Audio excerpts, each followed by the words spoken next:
आज मैं आपको बताऊंगा कि जब कोई पुरुष किसी के प्रति गंभीर हो जाता है तो उसका पूरा व्यवहार ही बदल जाता है। वो जो पहले सीधा साधा था अचानक से चालें चलने लगता है।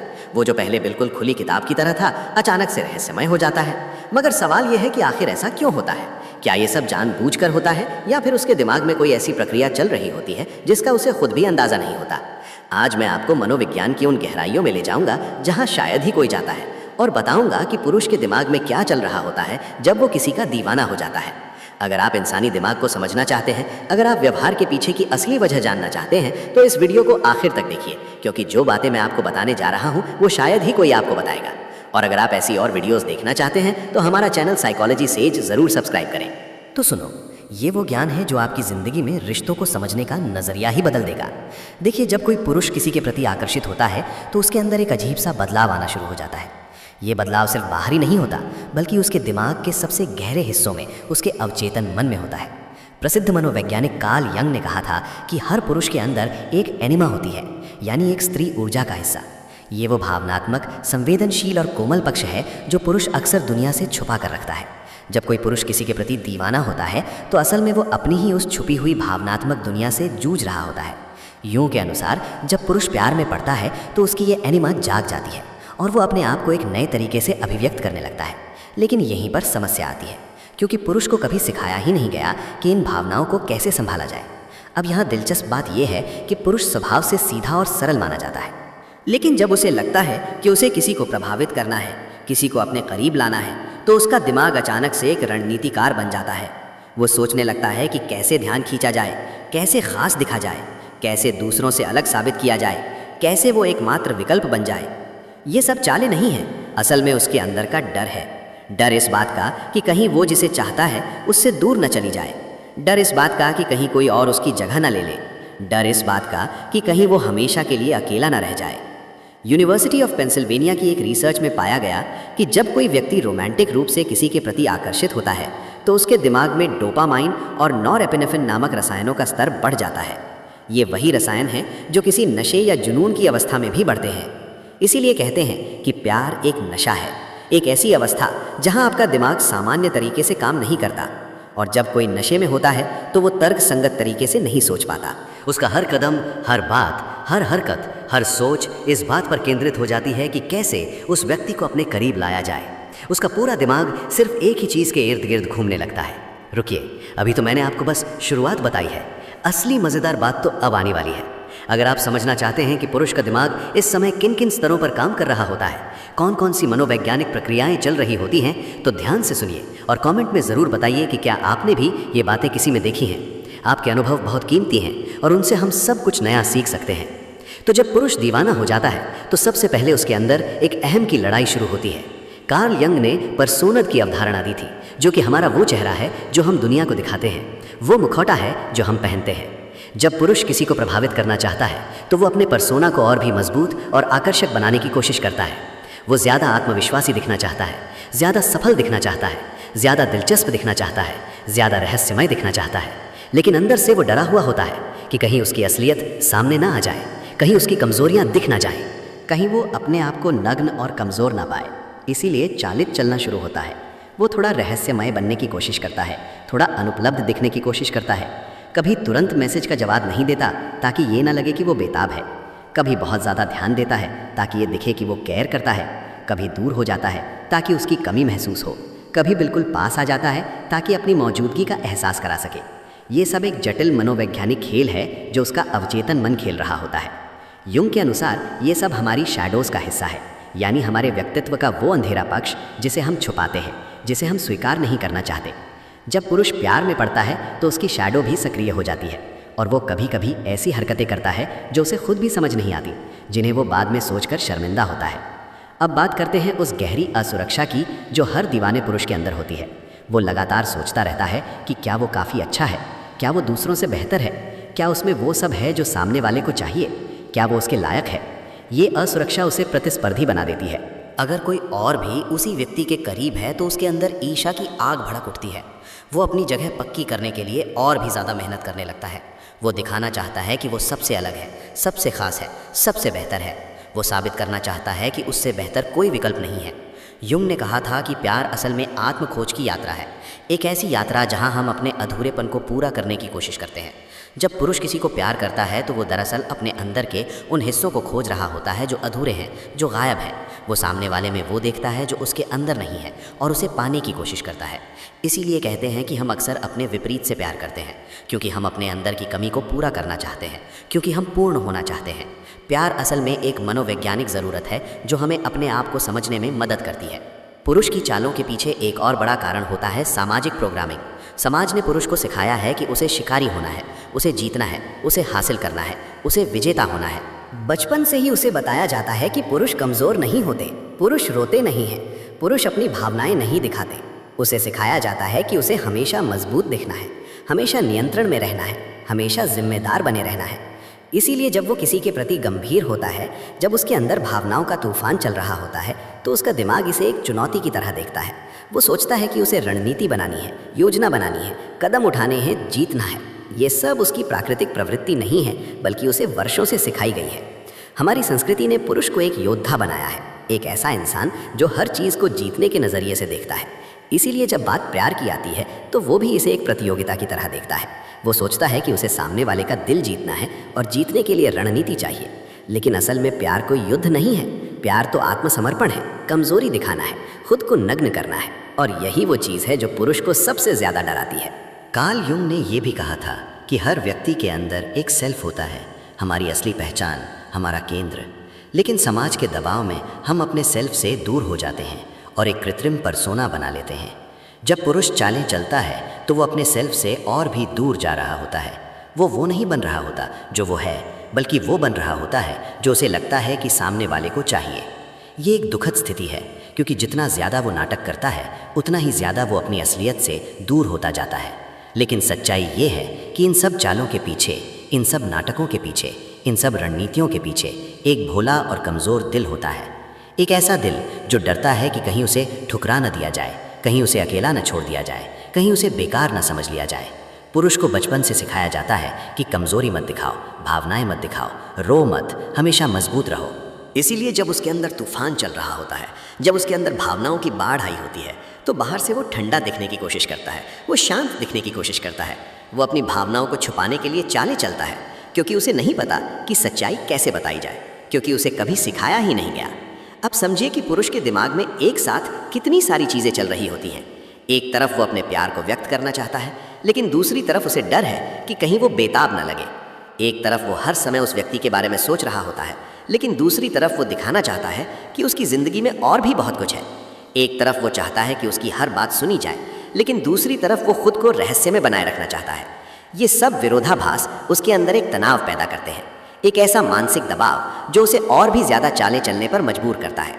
युंग का मानना था कि जब तक हम अपने अवचेतन को समझ नहीं लेते, जब तक हम अपनी शैडो को स्वीकार नहीं कर लेते, तब तक वो हमारे जीवन को नियंत्रित करता रहेगा और हम इसे भाग्य कहते रहेंगे।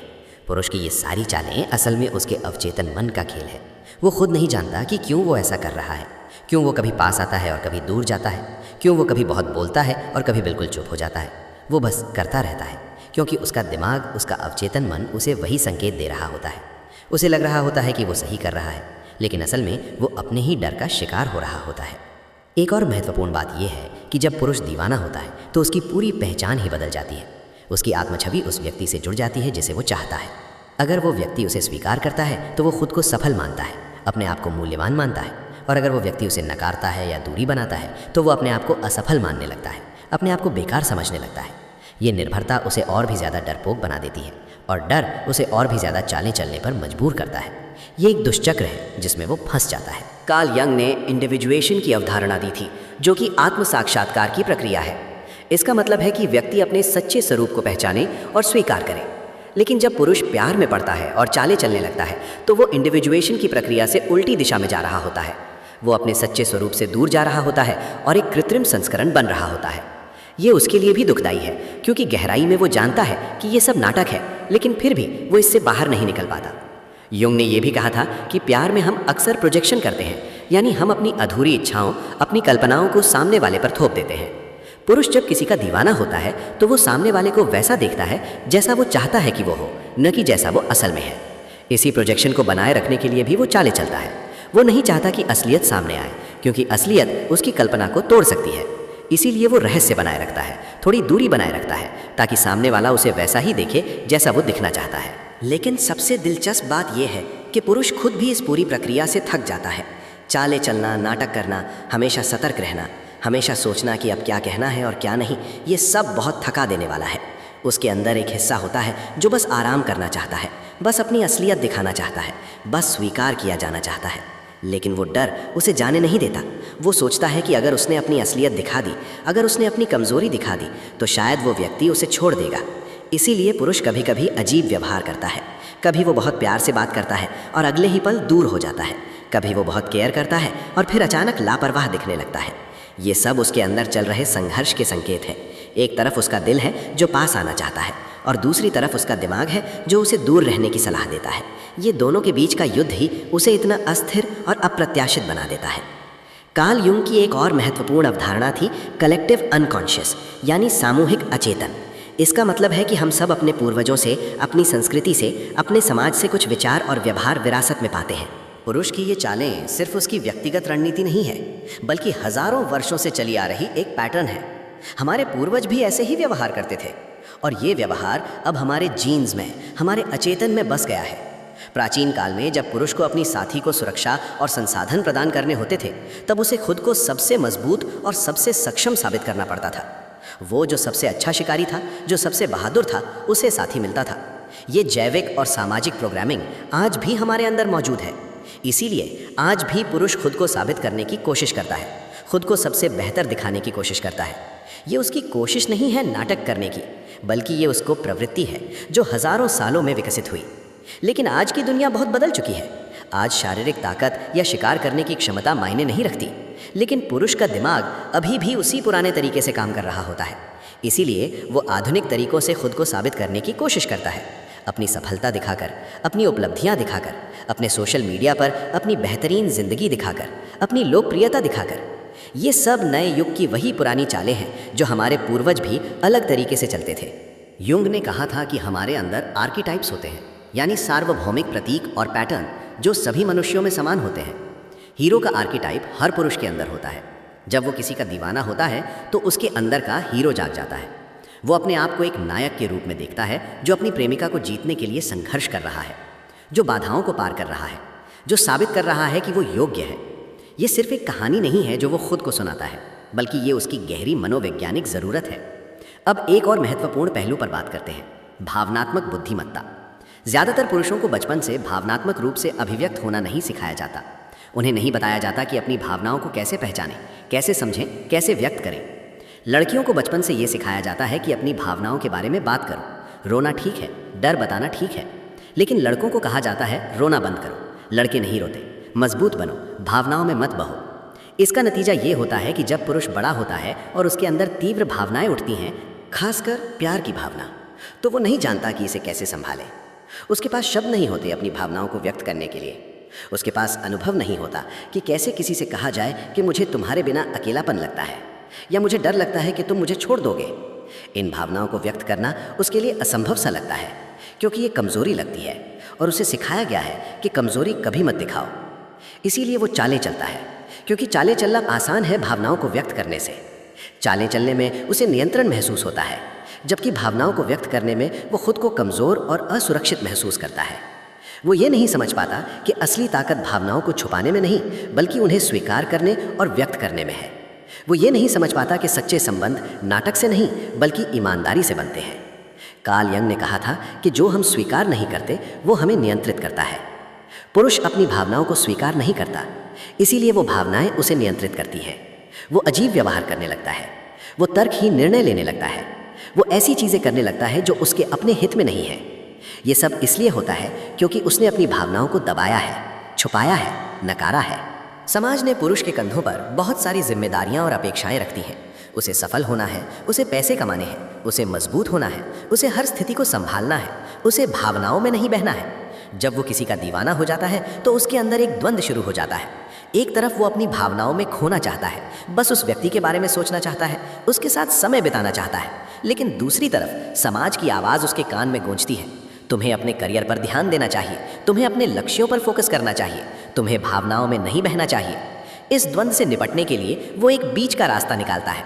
वो चालें चलता है, वो दिखाता है कि हाँ वो रुचि रखता है, लेकिन उतना नहीं कि उसका जीवन उस पर निर्भर हो। वो दिखाता है कि हाँ वो केयर करता है, लेकिन उसकी ज़िंदगी में और भी बहुत कुछ है। वो एक संतुलन बनाने की कोशिश करता है, लेकिन ये संतुलन अक्सर एक नाटक बन जाता है, क्योंकि अंदर से वो पूरी तरह खोया हुआ होता है, लेकिन बाहर से वो नियंत्रण में दिखना चाहता है। युंग ने पर्सोना और सेल्फ के बीच के अंतर को बहुत महत्व दिया। पर्सोना वो है जो हम दुनिया को दिखाते हैं, और सेल्फ वो है जो हम वास्तव में हैं। पुरुष जब चालें चलता है तो वो अपने पर्सोना को मजबूत कर रहा होता है, लेकिन अपने सेल्फ से और दूर जा रहा होता है। ये दूरी उसके अंदर एक खालीपन पैदा करती है, एक असंतोष पैदा करती है। वो बाहर से कितना भी सफल दिखे, कितना भी आत्मविश्वासी दिखे, अंदर से वो अधूरा महसूस करता है। अब बात करते हैं उस डर की जो पुरुष के हर व्यवहार के पीछे छुपा होता है। ये डर सिर्फ अस्वीकृति का डर नहीं है, ये डर बहुत गहरा है, बहुत जटिल है। ये डर है अकेलेपन का, ये डर है अपर्याप्तता का, ये डर है कि शायद मैं प्यार के लायक नहीं हूँ। ये डर है कि अगर मैंने अपनी असलियत दिखा दी तो शायद कोई मुझे प्यार नहीं करेगा। ये डर है कि मैं काफ़ी अच्छा नहीं हूँ, काफ़ी दिलचस्प नहीं हूँ, काफ़ी मूल्यवान नहीं हूँ। ये डर बचपन से बनता है, जब बच्चा होता है और उसे बार बार कहा जाता है कि तुम काफ़ी अच्छे नहीं हो, तुम्हें बेहतर करना चाहिए, तुम में ये कमी है, वो कमी है, तो उसके अंदर ये विश्वास बैठ जाता है कि वो अपूर्ण है। और जब वो बड़ा होता है और प्यार में पड़ता है तो ये डर फिर से जाग जाता है। वो सोचता है कि अगर मैंने अपना अपूर्ण रूप दिखा दिया तो मुझे अस्वीकार कर दिया जाएगा। इसीलिए वो एक परफेक्ट छवि बनाने की कोशिश करता है, और इसी कोशिश में वो चाले चलता है। कार्ल यंग ने कहा था कि हम अक्सर अपने डर से भागते हैं, लेकिन जिससे हम भागते हैं वो हमारा पीछा करता है। पुरुष अपने डर से भाग रहा होता है, अस्वीकृति के डर से, अकेलेपन के डर से, अपर्याप्तता के डर से। लेकिन जितना वो भागता है उतना ही वो डर उसका पीछा करता है, और इस डर से भागने के लिए वो और भी ज़्यादा चालें चलता है, और भी ज़्यादा नाटक करता है। ये एक ऐसा चक्र है जिसमें वो फंस जाता है और निकलना बहुत मुश्किल हो जाता है। लेकिन हर पुरुष के अंदर एक हिस्सा होता है जो इन सब चालों से थक चुका होता है। एक हिस्सा जो बस सच्चा बनना चाहता है, जो बस स्वीकार किया जाना चाहता है जैसा वो है। ये हिस्सा कभी कभी छोटे छोटे संकेत देता है।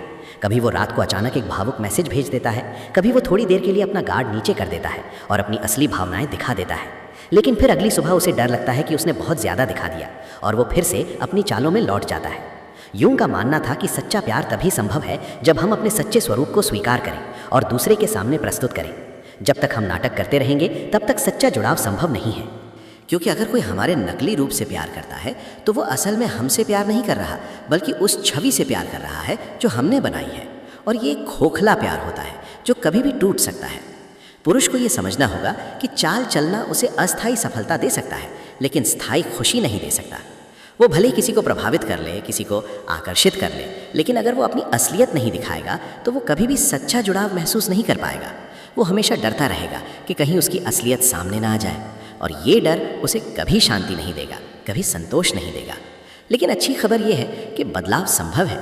पुरुष भी सीख सकता है कि अपनी भावनाओं को कैसे व्यक्त करें, अपनी कमजोरियों को कैसे स्वीकार करें, अपनी असलियत को कैसे दिखाएं।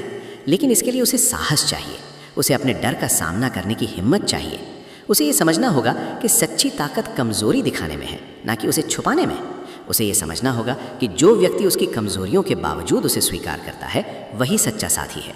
युंग ने इंडिविजुएशन की प्रक्रिया को जीवन भर की यात्रा बताया था। ये एक ऐसी यात्रा है जहां हम धीरे धीरे अपने सच्चे स्वरूप को खोजते हैं, अपने अवचेतन को समझते हैं, अपनी शैडो को स्वीकार करते हैं। जब पुरुष इस यात्रा पर निकलता है, जब वो अपने अंदर झांकने की हिम्मत करता है, तब वो समझता है कि चाली चलने की कोई ज़रूरत नहीं है।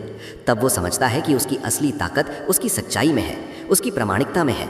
बदलाव की शुरुआत आत्म जागरूकता से होती है। जब पुरुष ये देखना शुरू करता है कि वो क्या कर रहा है और क्यों कर रहा है, जब वो अपने व्यवहार के पीछे के कारणों को समझता है, तभी वो बदलाव ला सकता है। उसे ये पूछना होगा खुद से, मैं ये चाल क्यों चल रहा हूँ, मैं किस डर से भाग रहा हूँ, मैं क्या छुपाने की कोशिश कर रहा हूँ। और जब उसे इन सवालों के जवाब मिलते हैं तब वो सच्ची स्वतंत्रता पाता है। तो अगली बार जब आप किसी पुरुष को चालें चलते देखें तो थोड़ा गहराई से सोचिएगा। उसके व्यवहार को सिर्फ सती तौर पर मत देखिए, समझने की कोशिश कीजिए कि उसके अंदर क्या चल रहा है। शायद वो बुरा नहीं है, शायद वो धोखेबाज नहीं है, शायद वो सिर्फ डरा हुआ है, शायद वो सिर्फ ये नहीं जानता कि अपनी भावनाओं को सही तरीके से कैसे व्यक्त करे। शायद वो बस इतना चाहता है कि उसे समझा जाए, स्वीकार किया जाए, प्यार किया जाए जैसा वो है, बिना किसी शर्त के। प्यार कोई खेल नहीं है, लेकिन कभी कभी डर हमें खेल खेलने पर मजबूर कर देता है। कभी कभी हमारी असुरक्षा हमसे ऐसी हरकतें करवाती है जो हम नहीं करना चाहते। कभी कभी हमारा अतीत, हमारी परवरिश, हमारे समाज ने हमें जो सिखाया है वो हमें वर्तमान में भी नियंत्रित करता रहता है। लेकिन जागरूकता से, समझ से और साहस से हम इन पैटर्न को तोड़ सकते हैं। हम सच्चे बन सकते हैं, हम प्रामाणिक बन सकते हैं। कार्ल यूं ने कहा था, जब तक आप अपने अवचेतन को चेतन नहीं बनाते तब तक वो आपके जीवन को नियंत्रित करेगा और आप इसे भाग्य कहेंगे। तो आज से अपने व्यवहार को समझने की कोशिश कीजिए। अगर आप एक पुरुष हैं और आप खुद को ये चालें चलते हुए पाते हैं तो रुकिए और सोचिए, मैं ऐसा क्यों कर रहा हूँ, मुझे किस चीज़ का डर है। और अगर आप किसी ऐसे पुरुष को जानते हैं जो ऐसा कर रहा है तो उसे थोड़ी करुणा के साथ देखिए, थोड़ी समझ के साथ देखिए। अब मैं आपसे कुछ सवाल पूछना चाहता हूँ। क्या आपने कभी किसी में ये बदलाव देखा है? क्या आपको लगता है कि ये चालें जानबूझकर चली जाती हैं या ये अवचेतन मन का खेल है? क्या आपने कभी खुद में ऐसा कुछ महसूस किया है? कमेंट में ज़रूर बताइए, क्योंकि आपकी राय से, आपके अनुभव से ही हम सब कुछ नया सीखते हैं। हर इंसान की कहानी अलग होती है, लेकिन हम सब के अंदर कुछ चीज़ें समान होती है।